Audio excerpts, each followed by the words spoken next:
और कहा कि मेरा दिल तो नवाज शरीफ के दिल के करीब है, लेकिन मुझे उन्होंने कभी नहीं कहा। रहे उन्होंने क्यों कहना? वज़ीर आज़म हाउस में आप तो नौकरों की लेते हैं, बातें सुनते हैं, उन्होंने आपको कहा होगा। आप आज बात कर रहे हैं ऐसे कि जनाब हमें प्रोटेक्शन दी जाए, आर्मी चीफ को आप कह रहे हैं, चीफ जस्टिस को आप कह रहे हैं, प्राइम मिनिस्टर को आप कह रहे हैं, किस कानून के तहत आप ये कह रहे हैं?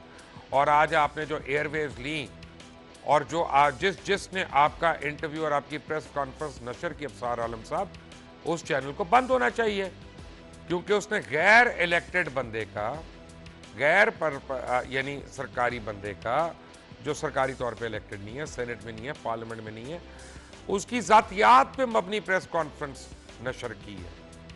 आज आपको उसमें कोई प्रॉब्लम नहीं नजर आई। 2 दिन पहले आपने एक नोटिफिकेशन भेजा था कि इस्लामी रवायात का ख्याल करें, इस्लामी इक़दार का ख्याल करें। तो जिस एनजीओ को आप हेड करते रहे हैं इतना अरसा, LGBTI, और ये हम जिन्स परस्तों की जो आप रहनुमाई करते रहे हैं और सरपरस्ती करते रहे हैं, माजरत के साथ मैं लिबरल होकर उनको जरूर एक्सेप्ट कर सकता हूं, लेकिन बहैसियत मुसलमान नहीं। अब ये बड़ी एक डाइकॉटमी है जो आप खुद नहीं करते काम, जो आप खुद बिलीव नहीं करते, जिसकी वजह से आपने लाखों रुपए टैक्स दिया, वो आप लोगों के ऊपर थोप रहे हैं। इस मुल्क का तो आवे का आवा बिगड़ गया। नजम सेठी हमें बताएगा ऑनेस्ट क्रिकेट कैसे होगी, अफसार आलम बताएगा कि ऑनेस्ट जर्नलिज्म कैसे होगी, राहील शरीफ हमें बताएंगे पंजाब में ऑपरेशन कैसे होगा, और अब सारे मिलकर हमें बताएंगे कि सी पैक पाकिस्तान के लिए बहुत अच्छा है। पाकिस्तानियों के जो मसाइल हैं, चाहे वो हस्पताल के अंदर के मसाइल हों, स्कूल के मसाइल हों, कूड़ा उठाने के मसाइल हों, पीने के पानी के मसाइल हों, इसके ऊपर कोई बात भी नहीं करेगा, इसके ऊपर आएगा ही नहीं, क्योंकि उस पर आना पड़ेगा। कभी रोज अफगानिस्तान हमारे ऊपर शेलिंग करता है, बमबारी करता है, वजीर आजम चुप। कभी इंडिया रोज LOC की वायलेशन करता है, वजीर आजम चुप चुप। कभी कोई रोज यहां से कुलभूषण यादव पकड़ा जाता है, कभी कोई और पकड़ा जाता है, वजीर आजम चुप। और तो और पाकिस्तान की अवाम चुप। और तो और पाकिस्तान की अवाम भी गिरोहों में बटी हुई है। यह मानना पड़ेगा कि मियां नवाज शरीफ की बहुत बड़ी फॉलोइंग है, यह मानना पड़ेगा कि बहुत से लोगों को उनसे इश्क है, और यह मानना पड़ेगा कि उनको पता है कि उन्होंने चोरी की, यह मानना पड़ेगा उनको पता है कि उन्होंने कैसे पैसा बनाया, लेकिन वो लड़ाइयां करेंगे। और होगा क्या? उनके अपने बच्चे अस्पतालों में मरेंगे, उनके बूढ़े उसी कूड़े के अंदर गिरेंगे, और हम पस्तियों में चाहते रहेंगे। अगर तो हम वाकई मुसलमान हैं, अगर तो हम वाकई उम्मत मुस्लिमा की रहनुमाई करना चाहते हैं, तो फिर हमें अपने अंदर वो असलाफ पैदा करने पड़ेंगे जो खुलफाए राशिदीन, अहले बैत, उम्महातुल मोमिनीन, सहाबा इकराम, ताबईन, तबा ताबईन और उनके बाद भी आने वाले लोगों में, मुसलमानों में मौजूद थे। लेकिन नहीं, इधर तो बेशर्मी का आलम यह है कि आप कारोबारी, आपका हुकूमत है, billions and billions of dollars. आपको पता है इस वक्त नवाज शरीफ साहब की अपना इस वक्त उनकी कुल उनके पास असासाजात कितने हैं? मुझे नहीं पता, क्योंकि मेरा ख्याल है उनको खुद भी नहीं पता। लेकिन एक मैं मोहतात अंदाजे के मुताबिक आपको बता सकता हूं कि अगर आज मियां नवाज शरीफ कोई कमाई ना करें और हर रोज 1 करोड़ रुपया रोजाना सिर्फ खर्च करना शुरू कर दें, तो शायद उनका मौजूदा सरमाया जो है 450 साल में जाके खत्म हो। कितने साल और रहना मियां साहब, पता नहीं। मेरे साथ और आज मेरे साथी हैं, दोस्त हैं, अच्छे डालेंगे मुख्तलिफ मसाइल पे। लेकिन मैं आपको ये बताना चाह रहा हूँ कि अल्लाह ताला ने उस कौम की हालत कभी नहीं बदली जब तक कौम ने अपनी हालत बदलने का नहीं सोचा। जैद हामिद सीनियर तजियाकार मेरे साथ हैं, अनीस एडवोकेट रहनुमा पाक सरजमीन पार्टी के। वाकई वो पार्टी है जो अवाम का दुख समझती है और अवाम के मसलों के हल के लिए काम कर रही है। इस पे भी आएंगे अभी कि इन्होंने क्या किया अभी तक वहाँ पे। लेकिन जैद हामिद साहब, मैंने इतनी लंबी जो बातें की, मैं आपको रोकूंगा नहीं, लेकिन सच्ची बात है कि हमने कितना अपने आप से और नाजरीन से झूठ बोलना। मुबशर, देखें, जिस आपने जिस पाकिस्तान की जिस हालात की मंजरकशी की है, इसमें कोई शुबा नहीं है कि ये हालात जब हमारे बुजुर्गों के सामने इस तरह के वाक़यात आए थे तो उन्होंने यही कहा था कि ए खासान रसूल, वक्त दुआ है, उम्मत पे तेरी अजब वक्त पड़ा है। इसमें कोई शुबा नहीं है कि हम बदतरीन दौर से इस वक्त गुजर रहे हैं। 71 में भी शायद हमारे इतना तारीकी, इतना अंधेरा हमारे सामने नहीं था जितना हमारा इस वक्त है मामला, क्योंकि उस वक्त तो सिर्फ इंडिया के साथ हमारी लड़ाई थी। अब तो चारों तरफ से हमें तमाम खित्ते के ममालिक भी हमसे जंग पे आमादा हो चुके हैं और पूरी दुनिया की ताकतें, और मशरक़ी वस्ता में इस वक्त मुसलमान दुनिया में जो हाल है वो हाल देखकर तो हमें इबरत लेनी चाहिए थी। जब ये हालात उम्मत मुस्लिमा पर आते हैं तो अल्लाह ताला के हमेशा दो तरीके हैं इसको रिफॉर्म करने के, हम भी इन दो तरीकों से बाहर नहीं जाएंगे। एक तरीका सलाहुद्दीन अय्यूबी वाला है और दूसरा हलाकू खान वाला है। सलाहुद्दीन अय्यूबी के दौर में भी यही अनारकी थी, यही फिरका बंदियां थी। एक तरफ सलीबी हमले कर रहे थे, एक तरफ खवारिज उठे हुए थे, एक अंधेरी अनारकी मची हुई थी। लेकिन अल्लाह ने उस उम्मत की खैर मंजूर की थी। एक सलाहुद्दीन अय्यूबी उससे पहले अल्लाह ने भेजे और माशाल्लाह उन्होंने पूरी उम्मत को संभाल लिया उस वक्त के लिए। नूरुद्दीन जंगी उनसे पहले आए और फिर सलाहुद्दीन अय्यूबी। दूसरा मामला बगदाद का था। बासी खिलाफत ने यही फिरका वराना जंग, यही कत्लो गारत, ऐसी ऐसी तफसीरें लिखी जा रही थी, 1,000 जिल्दों पे कुरान की तफसीरें, लेकिन हिदायत कोई भी नहीं। नतीजा यह हुआ कि फिर अल्लाह ने हलाकू खान को भेजा और उसने ऐसा सफाया किया कि उसके बाद अल्लाह ने एक नई नस्ल पैदा की, क्योंकि पुरानी नस्ल इतनी नापाक हो चुकी थी कि उसको रिफॉर्म नहीं किया जा सकता था।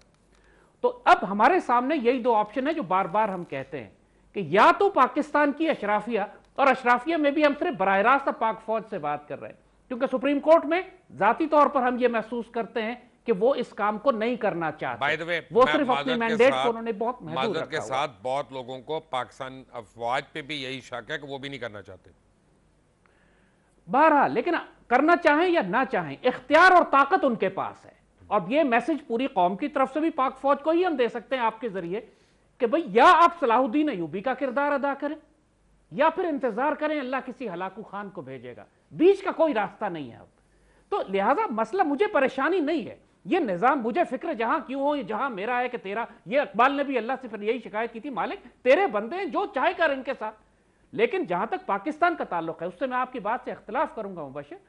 पाकिस्तान टूटा जरूर है, छोटा जरूर हुआ है, पाकिस्तान खत्म नहीं हुआ और ना ये कभी खत्म होने वाला है अल्लाह के फजल से। ये कायद आजम के जो आखिरी अल्फाज थे कि Pakistan is now a fait accompli, it can never be undone, ये आवाज उस अल्लाह के बंदे की जबान से तो निकली तो लबे इकबाल से थी, पर जाने किसकी थी ये सदा।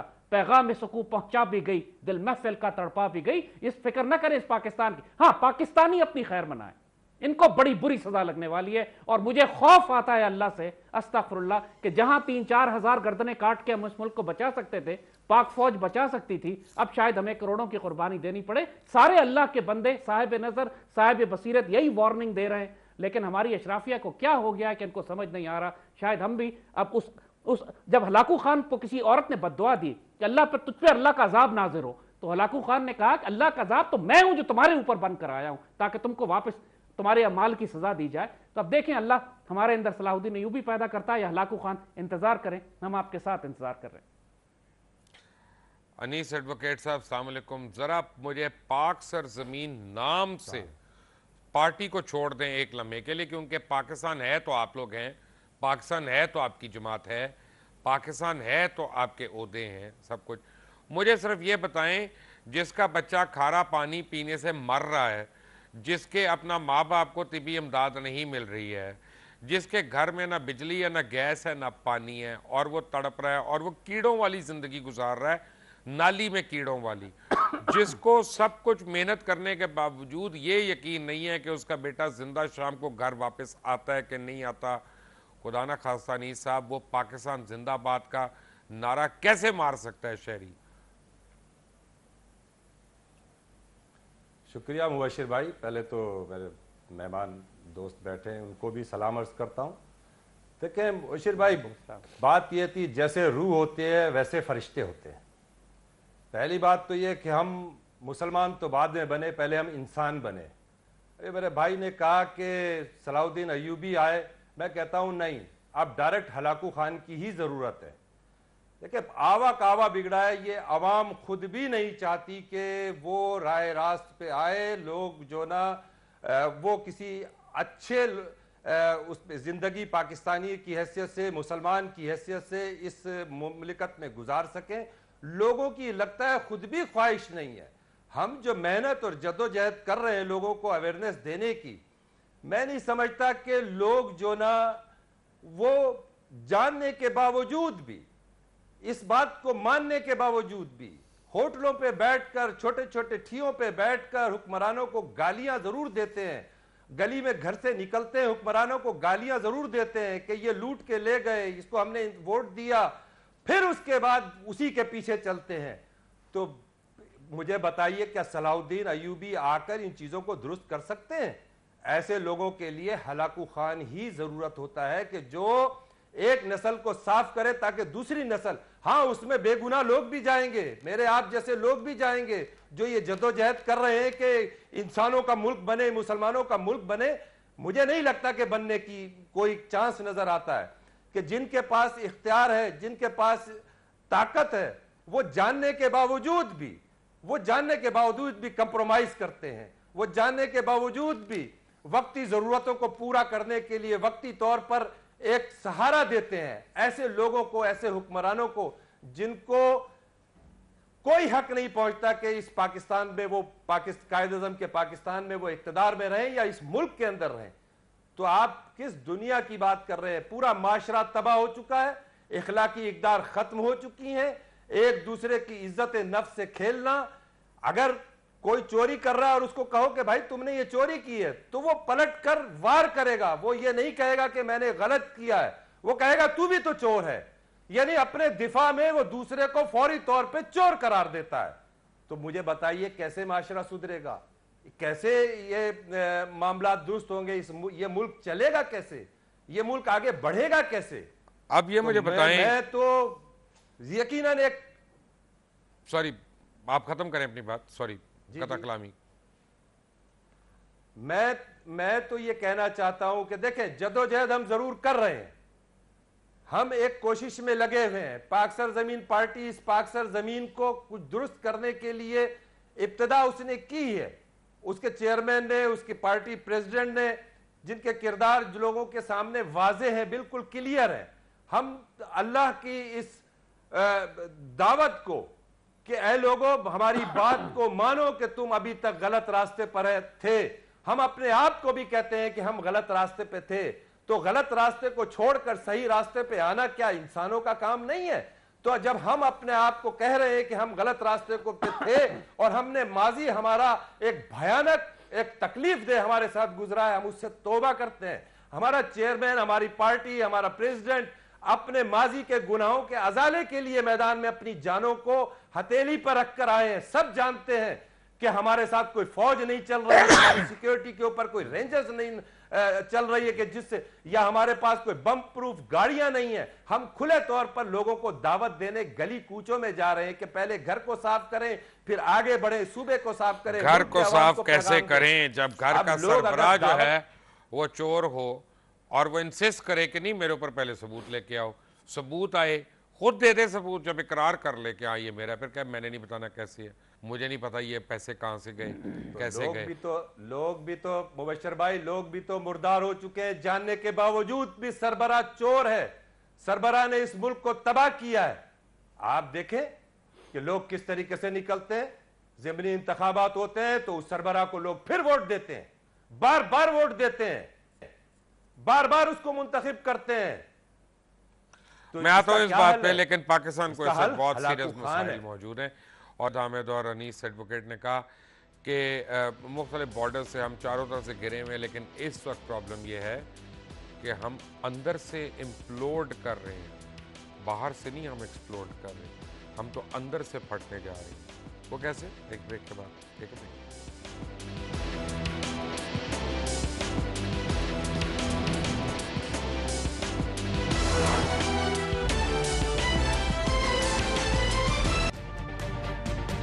तजुर्बा भी, सोच विचार भी, जहां लाजिम हो वहां तकरार भी। अहम कौमी मसाइल पर होती है बहस डीएनए में। पेश होती हैं बड़ी खबरें और उनके अंदर की खबर। होती है गहरी सोच विचार, होता है फिर गहरा तज्जिया। यूं बनता है एक programme, debate news analysis, DNA. हम अवाम हैं या रियाया, हमारे हुकूक की पामाली आखिर कब तक? अरबपति हुक्मरान और फाका का शवाब, क्या गुर्बत नाकाबिले हल मसला है? सियासत बैंक अकाउंट्स की गुलाम क्यों? अवामी सियासत के जमाने क्या हुए? सियासत बराए अवाम या बराए दौलत? हमारी जिंदगी से जुड़े सवालों के जवाब देखिए प्रोग्राम सिचुएशन रूम में। देखिए प्रोग्राम सिचुएशन रूम जुमे से इतवार शाम 7:03 पे सिर्फ 24 न्यूज HD पर।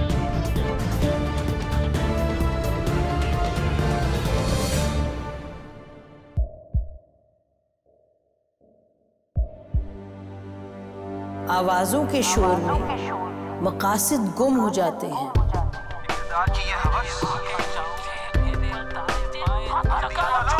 तकरार की तलखी में बात बनती नहीं, बिगड़ती है। लेकिन हम तलखी से नहीं, मुकालमे से बात बढ़ाएंगे। हम हर अहम खबर की तह तक पहुंचेंगे, लेकिन सबूत की रोशनी।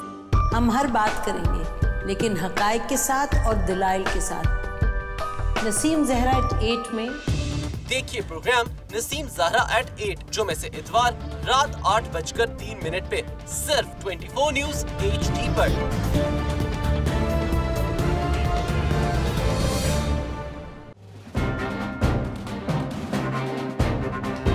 लिखते रहे जुनू की हिकायात खूं चुका,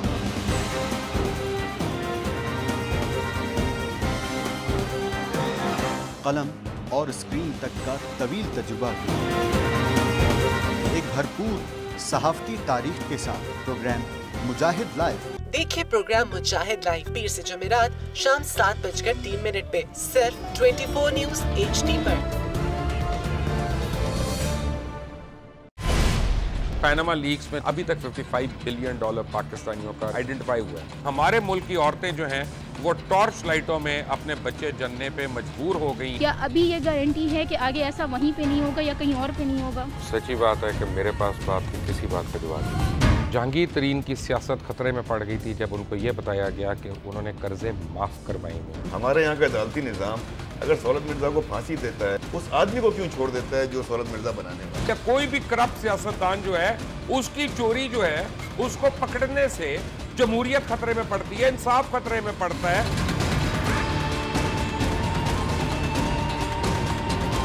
जो ताकतवर लोग हैं उनके लिए ना कानून है ना इंसाफ है। अब ये जवाई पुलिस यानी दामाद पुलिस में कन्वर्ट हो चुकी है। जितना लुच्चा उतना ऊंचा, इस मुल्क की तो ये स्टोरी है। जैसी करनी वैसी भरनी। देखिए प्रोग्राम खरा सच पीर से जुमेरात की रात 10:03 पर सिर्फ 24 न्यूज HD पर। इंशाल्लाह हम कौम की तकदीर बदल देंगे, इंशाल्लाह लोड शेडिंग खत्म कर देंगे, एम्प्लॉयमेंट लेकर आएंगे, इंफ्रास्ट्रक्चर बिल्ड करेंगे। तो मैं इन बातों पर यकीन ना करूं क्योंकि वो असेंबली में बात कर रहे हैं और ये सब सियासी बयान है, इनकी कोई अहमियत नहीं है। क्या कहेंगे आप? अभी आप एक प्रोग्राम कर रहे हैं, दूसरा इसी तरह करेंगे तो आपके थोड़ा सा ना उसमें लफ्जों में फर्क पड़ जाएगा। आपने भी तारीख पढ़ी है और तारीख बशरियत में अब तक यही होता आया है कि माँ बाप ने अपनी औलाद को बचाने के लिए बड़ी कुर्बानियां। एक दौर ऐसा भी आएगा कि एक शख्स अपनी वजारत उज़्मा बचाने के लिए पूरी दुनिया में अपने बच्चों को चोर, डाकू और लुटेरा कहलवाएगा। कुलभूषण यादव, आपने इंडिया का मंकी पकड़ा हुआ है तो उसको दुनिया के आगे प्रेजेंट क्यों नहीं करते? UN में 14 साल बाद पाकिस्तान के किसी सरबराह ने खड़े होकर कश्मीर पे जोर मचाया। कुलभूषण का नाम नहीं लिया। देखिए प्रोग्राम इख्तलाफ राय पीर ता जुमेरात रात 8:03 पर सिर्फ 24 न्यूज HD पर।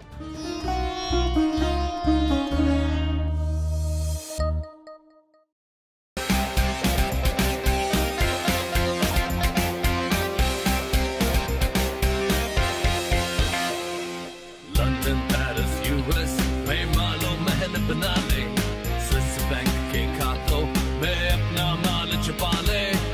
सड़कों पे ना घसीटा तो मेरा नाम शबाज शरीफ नहीं। Very funny. इन ऐवानों को गिरा दो। हमेशा हुकूमत के रिंग पे स्टैंड बैठ गए हुए हैं। और कोई शर्म होती है और कोई हया होती है। इस्तीफा दे दे। लैपटॉप और मेट्रो बस की जमहूरियत है क्योंकि जमहूरियत है। जमहूरियत है क्योंकि जमहूरियत है।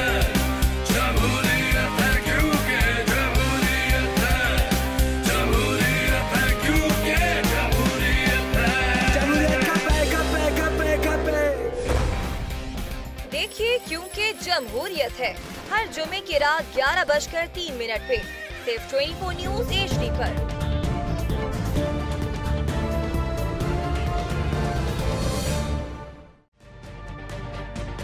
तजुर्बा भी, सोच विचार भी, जहां लाजिम हो वहां तकरार भी। अहम कौमी मसाइल पर होती है बहस DNA में। पेश होती हैं बड़ी खबरें और उनके अंदर की खबर।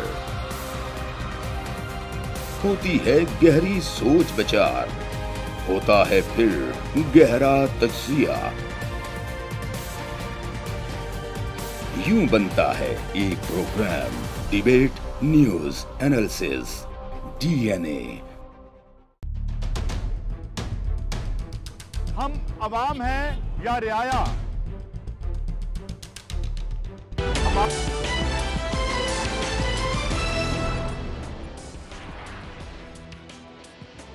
Welcome back from the break. Zaid Ahmed साहब, बात यह है कि आजकल इमरान खान साहब को बड़ी धमकियां मिल रही हैं, नोटिस मिल रहे हैं कि 10 अरब वाली बात उनकी सही नहीं थी और वो गलत थी और वो हतक इज़्ज़त के ज़ुमरे में आता है। एक लम्हे के लिए सोचें इमरान सही कह रहे हैं, एक लम्हे के लिए सोचें वो गलत कह रहे हैं। कता नज़र उसके, मेरा सवाल ये है कि जब मोदी पाकिस्तान के खिलाफ जहर उगलता है, जब बाल ठाकरे और उसका बेटा, बाल ठाकरे तो अब जहन्नुम को चला गया, लेकिन उसका बेटा जब और भतीजा पाकिस्तान के खिलाफ जहर उगलता है, जब अजित देवल पाकिस्तान के खिलाफ जहर उगलता है, जब कुलभूषण यादव पकड़ा जाता है, तो उस वक्त उनको क्यों नहीं हर जानों के नोटिस भेजे जाते? उस वक्त वो शवाहिद यूनाइटेड नेशंस के आगे क्यों नहीं रखे जाते? उस वक्त क्यों हमारे हुक्मरान बीगी बिल्ली बन के बैठ जाते? देखिए मुबशिर, यही तो सबसे बड़ा अलमिया है कि ये पाकिस्तान इस वक्त एक यतीम बच्चे की तरह है। कायद आज़म और इकबाल का पाकिस्तान, कायद आज़म के इंतकाल के बाद, फिर लियाकत अली ख़ान के शहादत के बाद, उस वक्त से हम यतीम हैं। इस यतीम पाकिस्तान के सर पर कोई हाथ रखने वाला नहीं है जो उसकी इज़्ज़त और आबरू का मुहाफ़िज़ बन सके। इसकी जिम्मेदारी अल्लाह उसके रसूल ने ली है। अल्लाह का फजल है कि ये सोने की देग ये लोग लूट के खा गए, फिर भी इसमें ख़जाने भरे हुए हैं। लेकिन सच्ची बात यही है कि इसके मुल्क के मुसलमान इस वक्त यतीम हैं।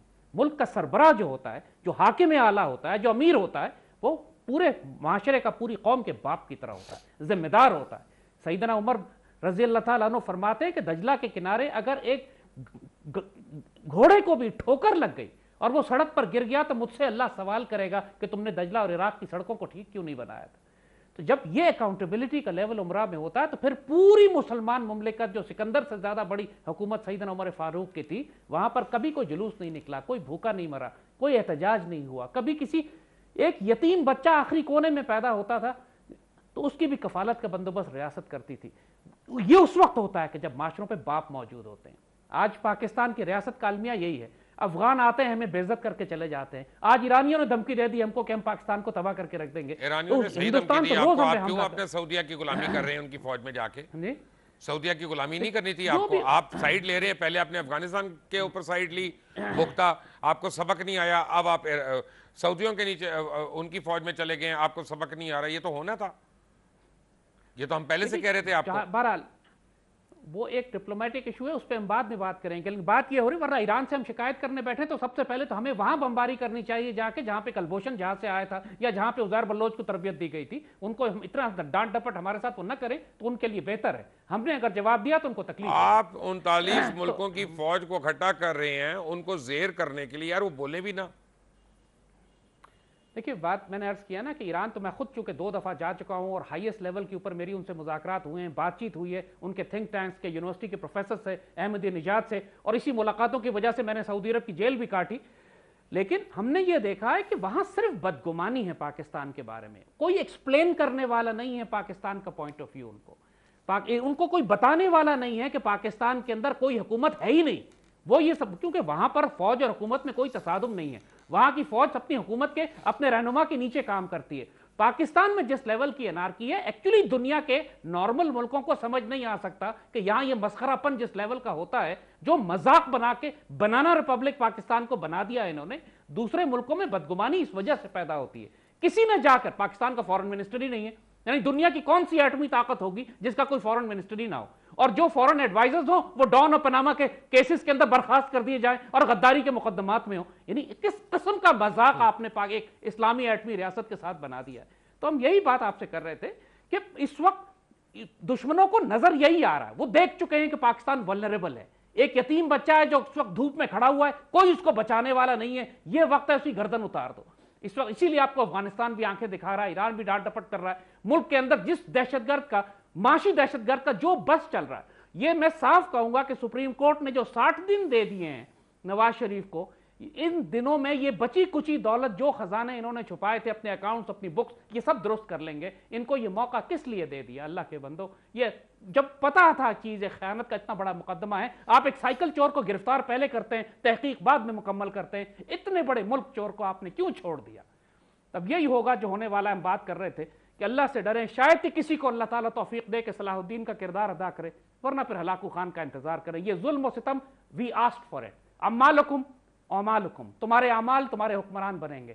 हमने अपने अमाल से इनको दावत दी, और अल्लाह का अजाब देखें कि अब ये अगले इलेक्शन में मरियम को वजीर आजम बनाने जा रहे हैं। इन्ना लिल्लाहि व इन्ना इलैहि राजिऊन। मैं समझा था कि जरदारी के वक्त we have hit the rock bottom, फिर मैंने नवाज को देखा, और अब मरियम के वक्त अल्लाह ना करे कि इस कौम को वो वक्त भी देखना पड़े। इन्ना लिल्लाहि व इन्ना इलैहि राजिऊन। हम सिवाय इसके और क्या कह सकते हैं? ऐसे अभी जैद साहब, आप इतने खुश ना हो, आपको बताऊं मरियम इलेक्शन हार भी सकती हैं। उनके खिलाफ खुद पंजाब की अवाम बहुत ज़्यादा है, और आपको मेरी बात अभी हैरान करेगी, लेकिन मरियम सफदर इलेक्शन हार सकती हैं बड़ी बासानी। वो इलेक्शन में खड़ी कैसे हो सकती है? किस कानून के तहत खड़ी हो सकती है? मुल्क में है ही कहाँ कानून? क्या ये औरत 62 और 63 पे पूरी उतरती है, जो इस ढिठाई के साथ ये सारे तैयारी कर रहे हैं कि अगले इंतखाबात में हम फिर जीत जाएंगे? चले, वो तो जब उनके कागजात आएंगे फिर आप और मैं एतराज कर सकते हैं, कागजात से पहले तो नहीं हम कर सकते। लेकिन अनीस एडवोकेट, दुख की बात यह है कि मेरे पास चाहिए जो गद्दार वतन अल्ताफ हुसैन ने की है, और दोबारा से वो इतनी जहर आलूद है कि यानी आदमी अलमान अल हफीज़।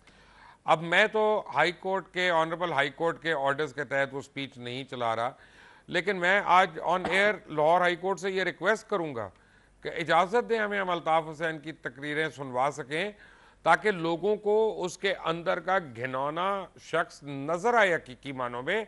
इस तरह तो उसको कवर पड़ा हुआ है। क्यों अनीस साहब, आप एग्री करते हैं मेरे से? ये मुबशर भाई, मैं तो आपकी बात से मुकम्मल इत्तफाक करता हूँ कि अल्ताफ हुसैन की सारी तकरीरें ऑन एयर होनी चाहिए पाकिस्तान के अवाम को, क्योंकि पाकिस्तान के इदारे तो सुन रहे हैं। पाकिस्तान के इदारे, आप उनकी वेबसाइट पे चले जाइए, दुनिया में पाकिस्तान के खिलाफ जो घिनौना नफरत अंगेज प्रोपेगेंडा पूरी दुनिया में है, चाहे वो अमेरिकन अखबारात में हो, चाहे हिंदुस्तान के अखबारात में हो, चाहे किसी और पाकिस्तान के दुश्मन मुल्क के अखबारात और मीडिया में हो, वो बाकायदा डेली अपलोड किया जाता है उनकी मुत्तहिदा कौमी मूवमेंट की अल्ताफ हुसैन की वेबसाइट पर। अल्ताफ हुसैन का डेली का रोजमर्रा का ये मामूल है कि वो रात के आखिरी पहर में पाकिस्तान और पाकिस्तान के इदारों के खिलाफ जिस नफरत अंगेज तकरीरें करते हैं और वो ऑडियोज रिलीज करते हैं, वो तो आप 23 अगस्त की तकरीर को भूल जाएंगे अगर आप वो सारी की सारी जो उसकी ऑडियोज आवाम के सामने लेकर आए और आवाम के सामने चलाएं। मैं हैरान हूं। फिर मैं कहता हूं कि अल्ताफ हुसैन सही कर रहा है, जो कुछ कह रहा है वो सही तो कर रहा है। वो इसीलिए आप कहेंगे कैसे सही कर रहा है, तुम अल्ताफ हुसैन की हिमायत कर रहे हो। भाई, जब पाकिस्तान के इदारे, पाकिस्तान के लोग, पाकिस्तान के करता धरता वो खुद ही पाकिस्तान को खोखला कर रहे हैं, तो अल्ताफ हुसैन कौन सा नया काम कर रहा है? आप पर अफगानिस्तान हमला करता है, आपके 2 फौजी जवानों को शहीद करता है, 12 आपके मासूम शहरियों को शहीद करता है और 12,000 से 15,000 बेघर होकर दरबदर होते हैं। आप जवाबी कार्रवाई करते हो, उसमें उसके 50 लोग मारे जाते हैं। आप बयान देते हो कि हमें बड़ा अफसोस है कि हमने 50 मार दिए। यार ये क्या है, ये मजाक है। यानी वो अगर आकर पाकिस्तान पर चढ़ाई करके अंदर तक आकर हजारों को मार के चले जाए और आप 10-20 मारो तो आप कहोगे हमें अफसोस है। यानी उन्हें अफसोस नहीं है आपके लोगों के मरने का, आपको अफसोस है उनके लोगों के मरने का। तो अल्ताफ हुसैन यही तो कर रहा है, यही तो नफरत फैला रहा है इस चीजों को उजागर कर करके, और पाकिस्तान के फौज की जो वो भद उड़ा रहा है, पाकिस्तान की आईएसआई की जो वो बेइज्जती कर रहा है, जो जिल्लत के जो अल्फाज इस्तेमाल कर रहा है, तो बेहतर यह है ना कि वो बजाय वेबसाइट पे चले। वेबसाइट आप बंद नहीं कर सकते, सोशल मीडिया को आप बंद नहीं कर सकते, तो पाकिस्तान के चैनल्स को इजाजत होनी चाहिए, अल्ताफ हुसैन को भी इजाजत होनी चाहिए। जहां दूसरे हुक्मरान मुल्क के जो पाकिस्तान को, अब ये कयामत नहीं है कि जरदारी साहब कहते हैं कि मैं करप्शन के खिलाफ मुहिम चला रहा हूं, तो वाह कयामत तो अब कौन सी कयामत आएगी, कौन सी कसर रह गई है। यही लोग जो जैद साहब कह रहे हैं ना कि हलाकू खान आएगा, ये हलाकू खान की शक्लें हैं, ये पाकिस्तान के हुक्मरान है। बात ये है, यहाँ पे सवाल ये पैदा होता है on a serious note, Zaid Hamid साहब, अगर वाकई पाकिस्तान के इदारे, खासतौर पे इस्टेब्लिशमेंट, खासतौर पे मिलिट्री इस्टेब्लिशमेंट, अगर बिल्कुल सिंसियर है कि वो सॉवरेनिटी को उसने चैलेंज नहीं होने देना, खासतौर इंटरनली, तो वो लोग जो अल्ताफ हुसैन की तकारीर की हिमायत करते हैं, उसको कायद कहते हैं, रहनुमा कहते हैं, उनको तो आर्टिकल 6 पे उठाना चाहिए ना, कि नहीं उठाना चाहिए? देखिए बहुत कुछ होने की ज़रूरत है, जैसे कहा ना कि बहुत सारे इश्यूज हैं, बट एक बात मैं बिल्कुल आई एम 110% श्योर कि जो फ़ौज की क़यादत है, देखिए मेरा बड़ा करीबी ताल्लुक़ है फ़ौज के साथ, मेरे वालिद भी फ़ौज में थे, उनके बहुत सारे दोस्त अभी भी मेरे बुजुर्गों और बड़ों की तरह मेरे साथ हैं, मेरा अपना बेटा फ़ौज में है। अल्लाह के फजल से पूरी फ़ौज के मैं मिजाज को ऊपर से लेकर नीचे तक जानता हूं, और मुझे कोई सेकंड लेफ्टिनेंट से लेकर जनरल तक कोई ऑफिसर ऐसा नहीं मिला जो पाकिस्तान के मामले में परेशान ना हो, जो पाकिस्तान को ठीक ना करना चाहता हो। लेकिन इशू सिर्फ इतना है कि नए चीफ को आए हुए अभी चंद महीने हुए हैं, और चंद महीने में आने के बाद हकीकत यह है कि अगर उन्होंने सारे पॉलिटिकल पार्टीज पर हाथ डाला उन मुकदमात में, तो जरदारी, नवाज शरीफ, अल्ताफ, असफंदियार, अचकजई, फजलू सब लटक जाएंगे। यह इतना बड़ा फैसला है करने के लिए कि फौज हिचकिचा रही है, इकोनॉमिक क्राइसिस इतना बड़ा है, कर्जे लेके, सूद लेके, डार ने बेड़ा गर्क इकोनॉमी का कर दिया है। आप इन पॉलिटिशियंस को बीच से निकाल दें, फिर जो भी लोड शेडिंग होगी, लोगों ने इसकी गालियां फिर फौज को देनी है। हमारी कौम नाशुक्री भी है, एहसान फरामोश भी। तो इसको किस तरह रिजॉल्व किया जाए, ये बहुत बड़ा इशू है फौज की क़यादत के लिए, पूरी लीडरशिप नहीं है। ऐसा करते हैं कि हम भी फिर अपना अवाम के साथ मिल जाते हैं, नवाज शरीफ की हिमायत में हम नारे मारना शुरू कर देते हैं, जहाँ सारे उससे। देखिए मैं यही अर्ज कर रहा हूं ना कि ये एक डायलेमा है, ये एक बहुत बड़ा नेशनल क्राइसिस है। पिछले 40 साल का गलाजत लाके आपने फौज की इस नई क़यादत के ऊपर डाल दी है, जिसको आए हुए 4 महीने हुए हैं। अब आप ये तवक्को करते हैं कि 40 साल की गलाजत ये ठीक करेंगे फौरन आने के बाद? एक मिनट, इसको लाया भी कौन है, रहने दें। 2013 का इलेक्शन किसने रेक कराया? दोबारा से नई बहस शुरू हो जाएगी कि उसमें इफ्तिखार चौधरी के साथ इधर से कौन कौन शामिल था। लेट्स नॉट जो मर्जी जिम्मेदार था। I am not justifying anyone, what I am saying is कि जिसकी भी गलाजत थी, मुशर्रफ की हरकतें थी, कियानी की हरकत थी, इफ्तिखार चौधरी था, जो भी था, लेकिन मलबा अब आ गया है आज की क़यादत के ऊपर। तो आज की क़यादत, अगर क़यादत अल्लाह ने ताला ने क़यादत दे ही दी है, तो उससे डरना तो नहीं है ना, उस पर सख्त फैसले भी करने हैं। ये देखिए, अगर पाकिस्तान आज मुबशर बचा हुआ है तो रोज आप अखबार उठा के देखिए हमारे अफसरों जवानों की शहादतें हैं। They are fighting back. कोई शक नहीं है, वाहिद इदारा है मुल्क का, कोई शक नहीं है, मुल्क का वाहिद इदारा है जो लड़ रहा है। अब बात यह, आप उनसे कह रहे हैं कि सुप्रीम कोर्ट का काम भी करो, आप उनसे कह रहे हैं कि आप गवर्नमेंट और पार्लियामेंट और सेनेट का काम भी करें, आप उनसे कह रहे हैं कि आप सेशन कोर्ट और हाई कोर्ट का काम भी आप ही करें। बात यह, आप भी तो एक बहुत ज्यादती वाली डिमांड कर रहे हैं, और सच्ची बात है कि मैं खुद भी यही कर रहा हूं, मैं खुद भी यही डिमांड कर रहा हूं फौज से कि यार हर बात जो होता है करो यार, जाके एक दफा खत्म करो इस गलाजत को। लेकिन हमें रियलाइज करते हैं इस बात को कि डिमांड अनरीजनेबल है, इसलिए अनरीजनेबल है कि आप इस फौज को, यही कौम गालियां देगी इस फौज को कि जब इस हुकूमत को हटाने के बाद अगर लोड शेडिंग हुई तो सब कहेंगे ये फौज की वजह से। Let's not get carried away. मेरा नहीं ख्याल, अभी तो पहले वेलकम तो करने, वो भी बड़ा अच्छा टाइम होगा। जैद आमिद और अनीस एडवोकेट मेरे साथ हैं। एक ब्रेक के बाद, टेक अ ब्रेक।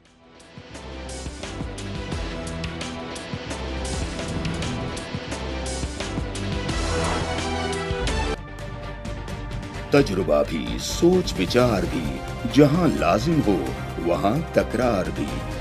अहम कौमी मसाइल पर होती है बहस डीएनए में। पेश होती हैं बड़ी खबरें और उनके अंदर की खबर। होती है गहरी सोच विचार, होता है फिर गहरा तज्जिया। यूं बनता है एक programme, debate news analysis DNA. हम अवाम हैं या रियाया,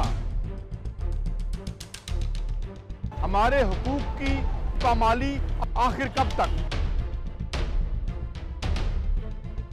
अरबपति हुक्मरान और फाका का शवाब, क्या गुर्बत नाकाबिले हल मसला है? सियासत बैंक अकाउंट्स की गुलाम क्यों?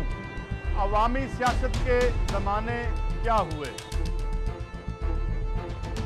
सियासत बराए अवाम या बराए दौलत? हमारी जिंदगी से जुड़े सवालों के जवाब देखिए प्रोग्राम सिचुएशन रूम में। देखिए प्रोग्राम सिचुएशन रूम जुमे से इतवार शाम 7:03 पे सिर्फ 24 न्यूज HD पर।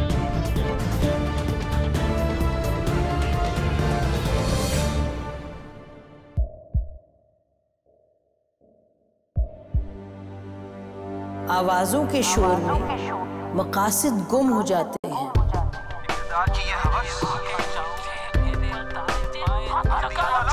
तकरार की तलखी में बात बनती नहीं, बिगड़ती है। लेकिन हम तलखी से नहीं, मुकालमे से बात बढ़ाएंगे। हम हर अहम खबर की तह तक पहुंचेंगे, लेकिन सबूत की रोशनी। हम हर बात करेंगे, लेकिन हकायक के साथ और दलाइल के साथ। नसीम ज़हरा @8 में देखिए प्रोग्राम नसीम ज़हरा @8 जुमे से इतवार रात 8:03 पे सिर्फ 24 न्यूज HD पर।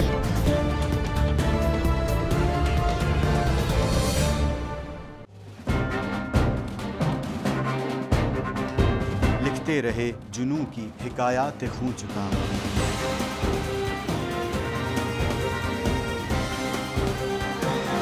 कलम और स्क्रीन तक का तवील तजुर्बा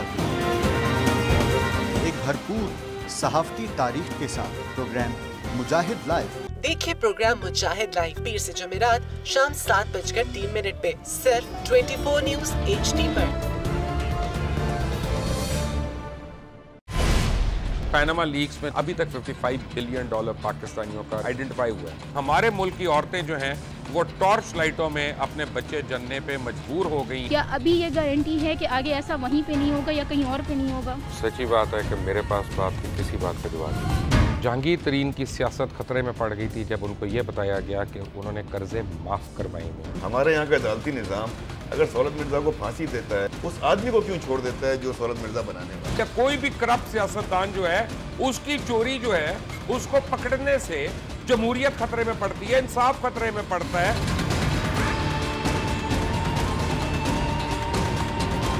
जो ताकतवर लोग हैं उनके लिए ना कानून है ना इंसाफ है। अब ये जवाई पुलिस यानी दामाद पुलिस में कन्वर्ट हो चुकी है। जितना लुच्चा उतना ऊंचा। इस मुल्क की तो ये स्टोरी है। जैसी करनी वैसी भरनी। देखिए प्रोग्राम खरा सच पीर से जुमेरात की रात 10:03 पर सिर्फ 24 न्यूज HD पर।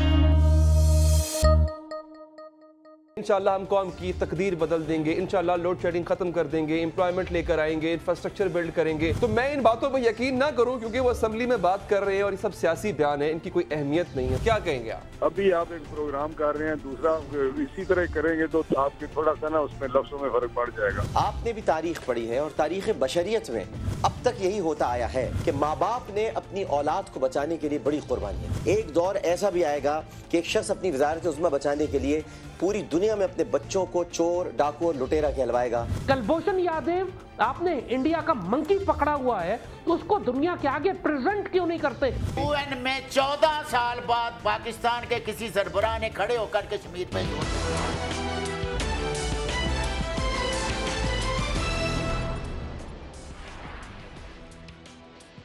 Welcome back from the break. इन सारे अंधेरों में एक रोशनी की किरण जरूर उठ रही है। पाक सरजमीन पार्टी के नाम से वो किरण है और उसने आते ही आनंद फानन जिस तरह से लोगों के दिलों में अपना घर बनाना शुरू कर दिया पाक सरजमीन पार्टी ने, जो पहले उनके डाई हार्ड क्रिटिक्स थे अब वो दांतों में उंगलियां दबा कर बैठे हैं। क्या हुआ चंद महीनों में? Watch this.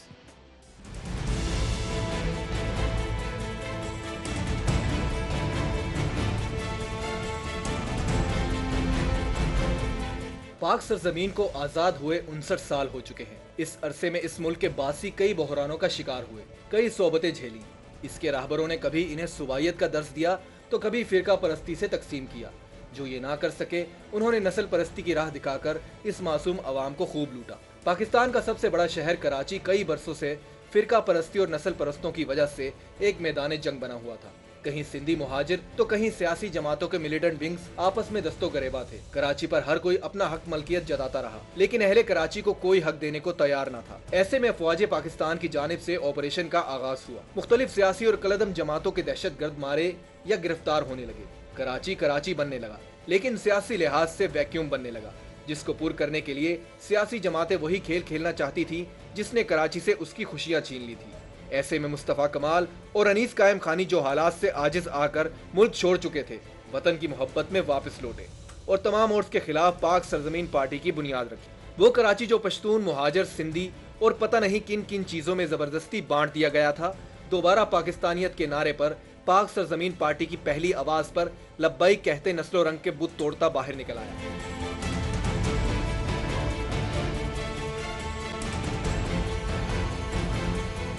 हाल ही में मुस्तफा कमाल और पाक सरजमीन पार्टी के रहनुमाओं ने कराची प्रेस क्लब के सामने 18 दिन सड़क पर बैठकर गर्मी और मच्छरों में गुजारे और अहलियाने कराची के हकूक के लिए कुछ कर गुजरने की धुन में अपना एहतजाज दोस्तों और मुखालिफिन के सामने रजिस्टर करवाया। कराची की सियासत में पहली बार पाक सरजमीन पार्टी ने ही अवामी हकूक के लिए हर सियासी जमात और मजहबी जमात से राब्ते शुरू किए हुए हैं और 14 मई के मिलियन मार्च को कराची के रहने वाले मुहाजिरों, सिंधियों, पश्तूनों और दीगर कौमियतों को इत्तेहाद और यकजहती से हकूक को हासिल करने का जरिया कहा।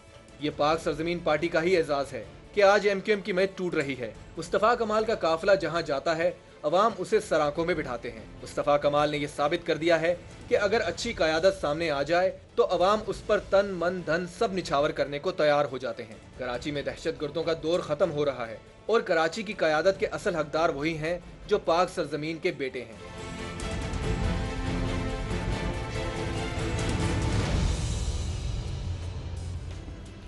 अनीस एडवोकेट साहब, मुबारक हो आपको। आपकी पार्टी ने बहुत पॉजिटिव स्टेप्स लिए हैं, लेकिन क्या आप लोग मिलियन मार्च के लिए तैयार हैं? ये शुक्रिया मोशर भाई। मिलियन मार्च के लिए हम यकीनन पाक सरजमीन पार्टी की क़यादत, उसके कारकुनान हरावल दस्ते की तरह आगे होंगे और आवाम को हम भरपूर तरीके से मोबिलाइज कर रहे हैं। इस वक्त भी जब मैं आपसे ये बात कर रहा हूँ, पाक सरजमीन पार्टी का कोई एक कारकुन, एक वर्कर इस वक्त चंद अफराद के अलावा जो ऑफिस में काम करते हैं इस सेक्रेट मरकज में, पाकिस्तान हाउस में, उसके अलावा यहाँ पे कोई नहीं। सब इलाकों में गए हुए हैं, लोगों के दरमियान में हैं, लोगों को बता रहे हैं कि देखो 14 मई जो है मिलियन मार्च की, वो तुम्हारी किस्मतों का फैसला करेगा। अगर तुम्हें इसी तरीके से कचरे के ढेरों में जीना है, इन करप्ट हुक्मरानों के साथ, इन धोखा देने वालों में, और तुम पर जो नफरत पैदा करते रहे हमेशा जिंदगी भर, उन्हीं के साथ ही तुम्हें चलना है, या उससे अपने आप को निकालना चाहते हो तो 14 मई को मिलियन मार्च में मुस्तफा कमाल और अनीस कायम खानी की क़यादत में आगे बढ़ो और अपने हुकूक हासिल करने के लिए इस कराची को मजीद एथनिक गंद से, कचरे से, गंदी सियासत से साफ करने के लिए पाक सरजमीन पार्टी का साथ दो। तो भरपूर तरीके से मुहिम जारी है। मैं इस बात का यकीन करता हूं कि इंशाअल्लाह ताला जिस तरीके से अवाम का रिस्पांस है, लोग जिस तरीके से पाक सरजमीन पार्टी से जुड़ रहे हैं और मुस्तफा कमाल से और अनीस कायम खानी भाई से, जिस वालिहाना अपनी मोहब्बत और लगाव का इजहार कर रहे हैं हर गली कूचे के अंदर, इंशाअल्लाह 14 मई वो न सिर्फ कराची सिंध बल्कि पाकिस्तान के लिए एक तारीखी दिन होगा। मैं न सिर्फ कराची के रहने वालों, सिंध के रहने वालों, पाकिस्तान के भी रहने वालों से भी अपील करता हूं कि देखो, कराची है तो पूरा पाकिस्तान है। कराची अमन की जमानत, अगर कराची को अमन की जमानत और तरक्की की जमानत मिलेगी तो पूरे पाकिस्तान की बका की जमानत होगी। इसलिए जो जिस जगह पे भी, जहां से भी वो पहुंच सकता है, इस कराची के बेटों के लिए, इस पाकिस्तान के लिए, इस सूबे सिंध के लिए, अपने वतन के लिए इस मिलियन मार्च में शामिल हो और अपना हक अदा करें। वरना याद रख लेना, ये जो हलाकू खान तुम पर मुसल्लत है, फिर सलाहुद्दीन अय्यूबी नहीं आएगा, फिर हलाकू खान का ही इंतजार करना होगा तुम्हें, और फिर उसकी जिम्मेदारी तुम पर, खुद पर, अवाम पर आयद होगी। कराची के लोगों, तुम पर आयद होगी उसकी जिम्मेदारी। ज़ैद आमिर साहब, मेरे पास वक्त की कमी है, लेकिन 1 मिनट में क्या आप मेरे से एग्री करेंगे जब कि पाक सरजमीन पार्टी जो है वो अल्ताफ हुसैन की मनफी और एंटी पाकिस्तान असरात को मिटाने में कामयाब हो गई है? देखिए, अभी तो कामयाब तो नहीं हुई है, लेकिन इसके स्लोगन्स बिल्कुल ठीक हैं। और अल्ताफ हुसैन अभी पूरी तरह कराची में मौजूद है। आपने देखा कि जब अल्ताफ हुसैन यूनिवर्सिटी का नाम तब्दील किया गया तो उनके कराची चैप्टर ने, जो अपने आप को कहते थे कि हम उनसे मुख्तलिफ हैं, किस तरह एक हंगामी प्रेस कॉन्फ्रेंस की। और जो अल्ताफ हुसैन जिस किस्म की जबान जिस किस्म की जबान वो इस्तेमाल कर रहा है अल्ताफ हुसैन, हमें अच्छी तरह मालूम है कि उसके दहशतगर्द अब पूरी मुक्ति बानी की अर्बन बगावत के लिए कराची में तैयार हैं। कराची की सफाई में अभी वक्त लगेगा, खूरेजी होगी, अभी बहुत सख्त इसके ऊपर पाकिस्तान के और कराची के लोगों को आजमाइश में से गुजरना पड़ेगा। अल्ताफ हुसैन ऐसा ही जान नहीं छोड़ेगा, वो मरते मरते भी लातें चलाएगा, बड़ी खूरेजी होगी। मगर फिलहाल ये जो पाक सरजमीन के स्लोगन्स हैं, फिलहाल ठीक है, आगे इनको काम करना है। काम करके फिर ये कौम के आगे अपने अमल से ये साबित करेंगे कि जो कुछ ये कह रहे हैं अल्लाह के फजल से ये उस पर अमल करते हैं या नहीं। फिलहाल कौम को इनको भी देखना है मजीद। ज़ैद अहमद और अनीस एडवोकेट, आपका बहुत बहुत शुक्रिया। चलते चलते मैं दोबारा अपनी शुरू की बात एक रिपीट करूँगा कि जो कौमें जब तक फैसला नहीं करती कि उन्होंने अपने हालात को बदलना है, उनके हालात बदले नहीं जाते। अगर आप चाहते हैं कि आपको बेहतर ज़िंदगी मिले, अगर आप चाहते हैं, आप समझते हैं कि आपका हक है कि आपको बेहतर लाइफ मिले, तो वे खड़े हों और अपने हक के लिए खड़े हों और डिमांड करें, वरना आपको कोई वो हक देने वाला नहीं। अल्लाह हाफ़िज़।